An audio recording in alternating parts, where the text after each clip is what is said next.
आप सभी को हमारा नमस्कार। कैसे आप सभी? उम्मीद है आप सभी अच्छे और स्वस्थ होंगे। हालांकि आप सभी के लिए बहुत ही महत्वपूर्ण आप सभी के लिए जूतना है और खुशखबरी भी आप सभी के लिए, क्योंकि जो 17,000 प्लस भर्ती थी यहाँ पर 17,291 प्लस यानी कि 408 की वैकेंसी जो थी, उसमें अब जो मैंने पहले आप सभी से कहा था कि प्रस्ताव पारित किया गया है, राज्य सरकार के द्वारा सेंट्रल को भेजा गया था, उसमें सभी चीजें साफ साफ हो चुकी हैं। यानी कि अब सब उनके पास पहुंच चुका है, यानी कि नेशनल हेल्थ मिशन जो सेंट्रल लेवल का होता है वहां पर मेन हेडक्वार्टर में जाकर के पहुंच चुका है। परमानेंट वैकेंसी को लेकर के जो प्रस्ताव था वो वहां पर पारित हो गया है। अब उस पर विचार किया जा रहा है, यानी कि अब ये चीजें कंफर्म समझ सकते हैं कि बिल्कुल जो है, मैं आप बता दूं कि आपकी अब जॉब जो होगी वो आपकी परमानेंट होगी। क्या उसमें से कुछ वैकेंसीज होंगी या फिर सभी को परमानेंट करेगा, इसका जो मैटर है, इसीलिए इस पर मीटिंग्स कराई जाएंगी।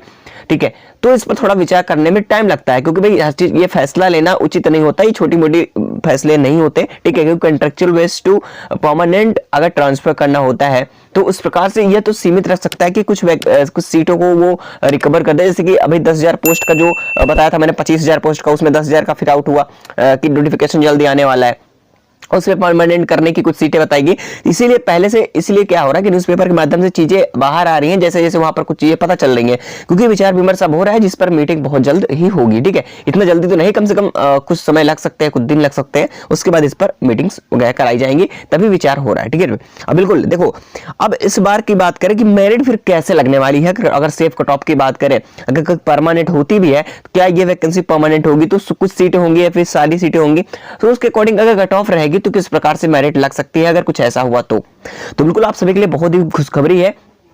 चिंता मत करो, क्योंकि भाई 25,000 वैकेंसी तो फिर आने वाली है। ठीक है, बिल्कुल देखो यहां पर जैसे कि आपको बता दूं, परमानेंट को लेकर के जो प्रस्ताव है, ठीक है, प्रस्ताव वो पारित हुआ है। बिल्कुल ठीक है, आप सभी को बता दें कि अब इस पर विचार किया जा रहा है, क्योंकि देखो मैं आपको चीजें समझा दूं, थोड़ी सी चीजें आपको कम अगर ना पता हो तो चीजें मैं कई बार बता भी चुका हूं कि क्या होता है कि जो कंट्रेक्चुअल बेस पे वैकेंसी संविदा वाली होती है, ठीक है, आप तो ठीक है भाई, हमें पता है कि भाई आप कितनी मेहनत करते हो संविदा के लिए। ठीक है, एक क्योंकि आप बताओ कंट्रेक्चुअल बेस की वैकेंसी के लिए कितना मेहनत करते हो, अगर वही आप अगर बताओ कि परमानेंट के लिए करो तो कितनी जो है जिंदगी आपकी खुद अपने आप में गर्व होगा कि हमने की तो अच्छी चीजों के लिए की, इतनी मेहनत वही लगती है, सब कुछ वही सेम लगता है, तो क्यों हम ऐसा करें। तो साथियों, इसी विचार पर प्रस्ताव जो है राज्य सरकार ने क्या किया है, जो है एनएचएम के पास भेजा था। मैंने पहले भी बताया, 3-4 दिन पहले ही आपको बताया था मैंने। तो प्रस्ताव जो गया था, उस प्रस्ताव पर जो है एनएचएम डिपार्टमेंट के जो भी ऑफिसर्स हैं, चेयरमैन जो भी होते हैं, उनके द्वारा चीजें पर विचार विमर्श किया गया।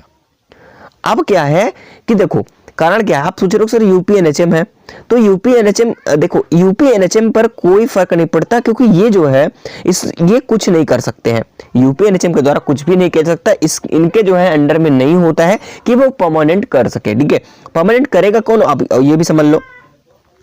देखो अगर भर्ती, एनएचएम जो भर्ती होती है, इसको परमानेंट करने का जो जिम्मा है वो एनएचएम के, जो यहां पर बात करें तो एनएचएम जो सेंट्रल लेवल है, ठीक है, हमारा केंद्र सरकार द्वारा ही किया जा सकता है।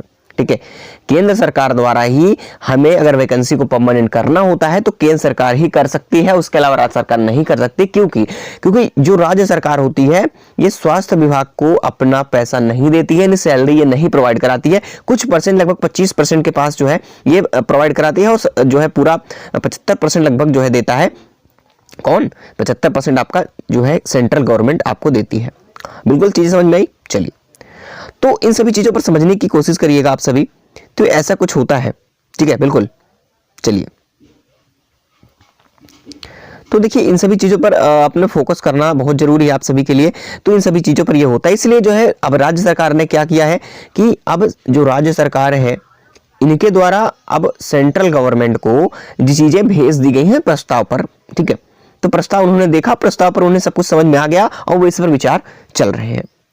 ठीक है, चलिए, तो देखिए अब सबसे बड़ी बात आती है कि आगे हमारा क्या होगा क्या नहीं होगा। बहुत सारे ऐसे डाउट होंगे आप सभी के, तो बिल्कुल देखिए आप लोग बिल्कुल परेशान मत होइए, हाथ से चीज रिलेटेड हम चीजें समझ रहे हैं आप सभी के लिए, तो बिल्कुल आप लोग परेशान ना हो जरा सभी।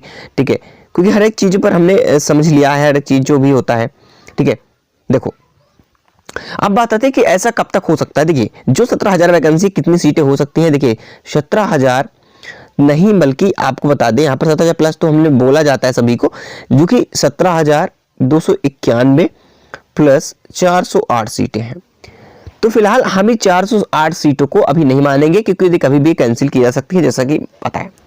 लेकिन हम अगर 1791 को देखें तो इनमें से अगर देखो प्रस्ताव से पहले, ठीक है, अगर प्रस्ताव पारित हो गया, अगर विचार उस पर रिजल्ट से पहले, अगर जहां तक मेरी उम्मीद है कि रिजल्ट से पहले अगर प्रस्ताव पारित हो जाता है, उस पर हस्ताक्षर किए जा सकते हैं, तो कहीं ना कहीं हो सकता है मान लीजिए वैकेंसी कंप्लीट भी हो जाती है तो 1-2 साल में हो सकता है कि परमानेंट भी आपको कर दिया जाए अगर ये वैकेंसी की बात, क्योंकि इस टाइम ही अभी तो प्रस्ताव पारित हुआ तो इस पर विचार पेपर्स चलेंगे, मीटिंग चलेंगी, उसके बाद कहीं फैसला लिया जाएगा, तब जाकर के समय लगता है। हो सकता है कि बाद में आप सबको कर सकता है, ठीक है, बिल्कुल भी, ठीक है, परमानेंट में। लेकिन मान लीजिए कि अगर नहीं भी होता है 17,000 की कुछ सीटें नहीं भी होती है तो जो आपकी मैंने कुछ समय पहले या कुछ दिन पहले बताया था कि 25,000 भर्ती जो है ये मार्च तक कराने की कही गई है, जिसमें से 10,000 की नोटिफिकेशन एडवर्टाइजमेंट जारी हुआ है, जिसमें कुछ सीटें परमानेंट रहने की पूरी संभावनाएं बताई जा रही है। क्यों संभावना है मैं आपको बता दूं। देखो जो अब क्या सोशल मीडिया के माध्यम से क्या हो रहा है कि जो न्यूज़पेपर वाले जो भी मीडिया होते हैं वो मीडिया के द्वारा ये चीजें वहां से पूछी या पता करी जाती है किसी चीज के द्वारा, तभी वो क्या करते हैं इन चीजों को अपने अकॉर्डिंग जो है वो जो छापते हैं हर एक तरीके से कि ऐसा हो सकता है। तो 25,000 धीरे धीरे कंप्लीट कर ली जाएगी। टोटल वैकेंसी 25,000, इसमें से 10,000 अभी नोटिफिकेशन आया, उसमें एडवर्टाइजमेंट जारी हुआ तो नोटिफिकेशन मार्च तक आने की उम्मीद है। जैसे ही ये 17,000 प्लस भर्ती पूरी होती है वो आ जाएगी। अगर तब तक में प्रस्ताव पारित हो गया तो बिल्कुल परमानेंट होने की पूरी कुछ सीटें संभावना है, कुछ सीटें होंगी। अगर पूरी मान लीजिए कि परमानेंट होती है, ठीक है, कुछ सीटें अगर परमानेंट होती है तो इसके लिए कुछ अलग क्राइटेरिया होगा, ये समझ लीजिएगा। क्योंकि ये बताओ अगर क्राइटेरिया अलग नहीं करेगा तो लोग क्या करेंगे कि अब जो कुछ मान लीजिए 17,000 थी, इसमें से अगर 15,000 वो 15,000 क्या करता है, वो 15,000 स्टूडेंट्स को उन्होंने 15 सीटें क्या रखी है कंट्रेक्चुअल संविदा पर रखी है, और इसमें से जो मान लीजिए कि 2,025 जो वैकेंसीज हैं इन्हें परमानेंट किया, तो लोग क्या करेंगे भाई चाहे जितनी कम सीटें हो लेकिन भागेंगे किधर, परमानेंट की तरफ। लेकिन अगर क्या होगा तो यहाँ सीटें बच जाएंगी, बिल्कुल खाली रह जाएगी। तो इस प्रकार से वो नहीं करेंगे। अगर करेंगे तो मान लीजिए कि अगर करेंगे तो पूरी करेंगे, अगर पूरी पहले तो होगी नहीं, पूरी सीटें कंट्रेक्चुअल बेस पे ही रहेंगी, लगभग कुछ सीटें हो कर सकता है। तो मैं आपको ये चीजें जरूर हो सकती है कि अब क्या करेंगे, ये जो परमानेंट सीटें होंगी, परमानेंट सीटों पर कुछ जो एलिजिबिलिटी होती है उनकी जो क्राइटेरिया है कुछ सबसे हटके होगा, ठीक है। कुछ अलग डिप्लोमा या कुछ चीजें अलग मांगी जाएगी जो गवर्नमेंट के लिए, या कुछ इसके एग्जाम पैटर्न की चेंजेस कर सके, ठीक, कंट्रेक्चुअल बेस का जो एग्जाम होता है अलग तरीके से हो और परमानेंट का अलग तरीके से हो, ठीक है। ऐसा भी हो सकता है, जहां तक मेरी जो एक्सपेक्टेड थिंक है, जो मैं सोच रहा हूँ कि ऐसा हो सकता है कि जब जैसे ही प्रस्ताव पारित होगा हो सकता है ऐसा कुछ हो सके, ठीक है, कि अलग अलग, क्योंकि भाई अगर एक जैसे सेम सिलेबस नहीं करेगा, क्योंकि परमानेंट और उस पर डिफरेंस होता है, तो कहीं ना कहीं चीजें, बाकी तैयारी तो भाई सबकी मेहनत सेम होती है। तो आप लोग बिल्कुल परेशान मत होइए, बहुत जल्द आप सभी के लिए परमानेंट के लिए ऑफर मिलने वाला है, ठीक है, बिल्कुल, ठीक है। तो आप सभी के लिए बिल्कुल से परेशान होने की जरूरत नहीं, बस 17 अप्रैल जो भर्ती के लिए लगे रहिए, आप डॉक्यूमेंट वेरिफिकेशन तैयारी करिए। मैं कट ऑफ की बात कर लूँ कि इस बार जो मेरिट लगने वाली है किस प्रकार से लगेगी।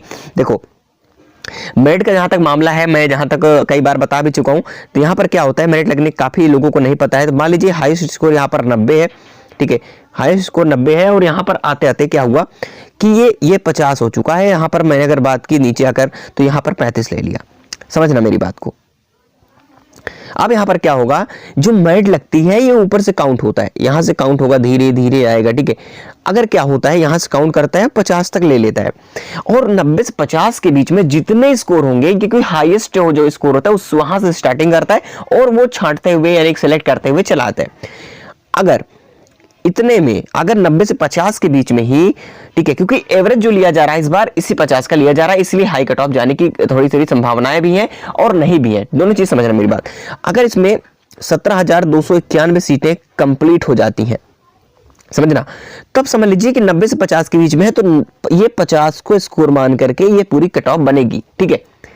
अगर मान लीजिए कि अब चलो ठीक है, मान लीजिए 90 से 50 तक में पूरी सीटें 17,291 नहीं पूरी हैं, यहां पर मान लीजिए कि 12,000 ही कंप्लीट हो पाई, अभी भी 5,000 प्लस बाकी है, तो 5,000 बाकी है, तो 5,000 औरों को भाई सीटें जब तक फुल नहीं होंगी तब तक वो करेगा। तो क्या करेंगे, वो सेकेंड लिस्ट की जारी करेंगे, क्योंकि सेकेंड लिस्ट में क्या होगा, फिर और भी कट ऑफ कम होगी। ये मैं फाइनल की बात कर रहा हूँ कि फाइनल में इस प्रकार से चुने जाएंगे, ठीक है। तो फिर सेकेंड लिस्ट में क्या करेंगे, फिर एक साथ करेगा, तो इस प्रकार से करेंगे कि सेकेंड लिस्ट वाले भी ऐसे करेंगे कि 50 से फिर डाउन करेगा, हो सकता है कि 35 तक वालों का भी सिलेक्शन हो जाए। इसलिए मैं कहता हूं हमेशा कि 35 तक वाले बिल्कुल सेफ हो। उसके पीछे का रीजन भी है जैसे कि आपको मैं बता दिया कट ऑफ, इसी समझ में आई कि मेरिट कैसे लगती है। चलिए अब मान लीजिए जिसके नंबर कम है वो क्या करेंगे। देखो मैंने कई बार बताया वीडियो में कि देखो जिनके 35 मार्क्स हैं उनको सिलेक्शन कैसे हो सकता है। सिलेक्शन ऐसे हो सकता है जैसे कि उनके मान लो अच्छी शिफ्ट में पड़ गया, नॉर्मलाइज मार्क्स मान लीजिए हार्ड शिफ्ट पड़ गई तो नॉर्मलाइजेशन मार्क्स का नॉर्मलाइज्ड मार्क्स मिलेंगे। अगर मान लीजिए 5 नंबर यहाँ पर मिल गए और ऑब्जेक्शंस के मिल गए 5 नंबर, तो 10 नंबर माने जो कि 45 हो रहा है, और 45 पर जनरल का भी सिलेक्शन बिल्कुल पक्का हो चुका है। ठीक है, तो अब भाई अगर जनरल ना होकर के आप ओबीसी हो, एससी एसटी पीडब्ल्यूडी हो, तो बिल्कुल आज से कम नंबर भी सिलेक्शन हो रहा है। यहां तक कि ऐसे ऐसे प्रोग्राम है जहां पर 28 से 30 पर भी नंबर सिलेक्शन हो रहा है। आप सोचोगे सर 28-30 कैसे हो सकता है, पासिंग मार्क्स भी नहीं है। बिल्कुल गलत सोच रहे हो, क्योंकि भाई 28 नंबर उन लोगों के लिए है जो कि एससी एसटी पीडब्ल्यूडी में है, और जो 30 नंबर मैंने बताया ये तो आपको पता है कि ओबीसी में ऐसा नहीं, ओबीसी में 30% तो मार्क्स ही है। तो 28-30 पर ये एससी एसटी पीडब्ल्यूडी में सिलेक्शन ऐसे ऐसे प्रोग्राम्स है जिसमें हो रहा है। और बाकी 35 पर सिलेक्शन बात करें तो 35 पर जनरल भी कई ऐसे प्रोग्राम है जो जनरल भी 35 को हो रहे हैं, ओबीसी भी 35 के हो रहे हैं। इन सभी चीजों पर समझना चाहिए आप सभी को। और वो प्रोग्राम कौन कौन सी, इस बारे में वीडियो बनाई है आप सभी से, प्रोग्राम वाइज चीजें जो है हमने वीडियो पहले से बना दी है प्रोग्राम वाइज। प्लीज अगर आपने नहीं देखा है तो हमारी प्रोग्राम वाइज जो वीडियो हमने कट ऑफ के ऊपर वीडियो बनाई है वो उसको जाकर देख लेना, इसी चैनल पर जो है मिल जाएगी। ठीक है, बिल्कुल परेशान ना होइए। ठीक है, चलिए अब बात करते हैं मेरिट कैसे लगी, बता दिया। और जो अगर एवरेज कट ऑफ की बात करें तो क्या कट ऑफ रह सकती है, तो मैं ओवरऑल देखिए इसमें मैं एएनएम, ठीक है, इसमें मैं जो क्या कर दूंगा एएनएम के भी ले लेता हूं। ठीक है, एएनएम का बिल्कुल देखो एएनएम लैब टेक्नीशियन और फार्मासिस्ट ले लेते हैं, और इसी में स्टाफ नर्स का भी ले लेते हैं। अभी देखिए मैंने देखो अलग अलग बताऊंगा, थोड़ी वीडियो लॉन्ग हो जाएगी। बाकी अगर आपको अलग अलग सभी की ANM lab technician pharmacist staff nurse की डिफरेंट देखनी है तो आप वीडियो को इसी चैनल पर मिल जाएगी आपकी वीडियो। तो मैं इसी चैनल पर अभी इसी वीडियो के एंड में ही दे दूंगा, वीडियो देख लेना। ठीक है, बिल्कुल अलग अलग आपको डिफरेंट मिल जाएंगी। ठीक है, सभी की अलग अलग सभी पोस्ट की। तो अगर देखिए अगर एवरेज की बात करें तो जो कट ऑफ का क्राइटेरिया है एवरेज में अगर बात करते हैं तो बिल्कुल जनरल का 50 तो बिल्कुल है। ठीक है, अगर ओबीसी की अगर हम बात करें तो ओबीसी का लगभग 48, ठीक है 48 to 45। बाकी अदर कैटेगरी की जो अगर पोस्ट वाइज हम वैकेंसी के ऊपर डिपेंड करते हैं, वैकेंसी के हिसाब से अकॉर्डिंग, तो आपकी कट ऑफ कहीं ना कहीं अलग अलग पोस्ट पर बहुत कम भी है और प्रोग्राम में तो कम ही है ही। ठीक है, अगर आपको अलग अलग देखना है तो देख लीजिएगा, वहां पर 45-40 पर भी सिलेक्शन देखने को मिल जाएगा, क्योंकि यहाँ पर एवरेज बता रहा हूँ। ठीक है, इसलिए नहीं सोच रहे कि सर इतना आपने बता दिया फिर बदल रहे हैं, बिल्कुल नहीं बदल रहा हूँ, ये खाली एवरेज कट ऑफ है। और एससी की बात करते हैं तो एससी कम से कम इनके पास 45 के आसपास तो होना ही चाहिए, और एसटी की बात करें तो 40, और एसटी की बात करते हैं तो बिल्कुल अगर मान सकते, सॉरी एसटी यही है और पीडब्ल्यूडी यहाँ पर आता है तो कम से कम 35 के बीच होना चाहिए। ये मैं एवरेज की बात कर रहा हूँ, सभी को कैटेगरी का एवरेज देखा जाए तो ये निकल के आ रहा है। अगर आपका अगर हम एएनएम का देखेंगे तो यहाँ पर जनरल कैटेगरी में एएनएम में 45 पर जा रहा है, तो वो आप अलग से देख लीजिएगा, ये मैं एवरेज बता रहा हूँ। ठीक है, बिल्कुल। और पीडब्ल्यूडी जो ईडब्ल्यूएस वाले सोच रहे हैं, ईडब्ल्यूएस वाले ओबीसी के अकॉर्डिंग होते हैं लगभग। ठीक है, तो वो अपना समझ सकते हैं बिल्कुल। देखिए और चीजें मैं से बता दिया, बाकी कट ऑफ के ऊपर डिटेल में आपको नया इसके वाले वीडियो बनाया हूं, और लेकिन फिर से आपको सभी की पोस्ट वाइज और प्रोग्राम वाइज आप कहेंगे तो फिर से हम वीडियोस बना देंगे एनालिसिस के साथ, बिल्कुल परेशान मत होइए। और आप जो है अगर तैयारी करनी है आप सभी के लिए परमानेंट वैकेंसीज के लिए, क्योंकि बहुत जल्द वैकेंसी आएगी, फिर उसमें आप सभी का टाइम नहीं मिल पाएगा।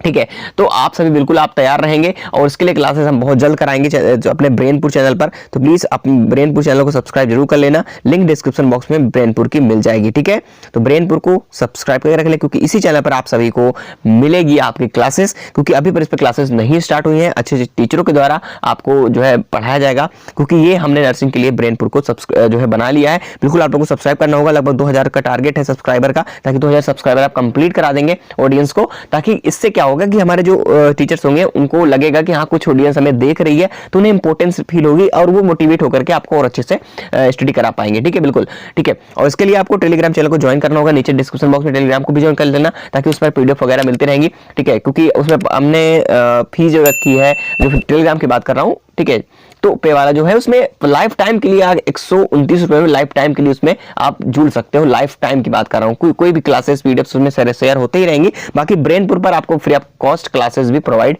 की जाएंगी। ठीक है, बिल्कुल। तो चलिए मिलते हैं फिर नेक्स्ट इन्फॉर्मेशन के साथ, तब तक चैनल से जरूर जुड़े रहें, क्योंकि ड्रीम स्टेज नॉलेज चैनल आप सभी के लिए बिल्कुल आप सभी को बेहतरीन और सही ढंग से तैयारी करने की कोशिश भी करेगा, और आप सभी के लिए महत्वपूर्ण अपडेट टाइम पर लाता रहता है।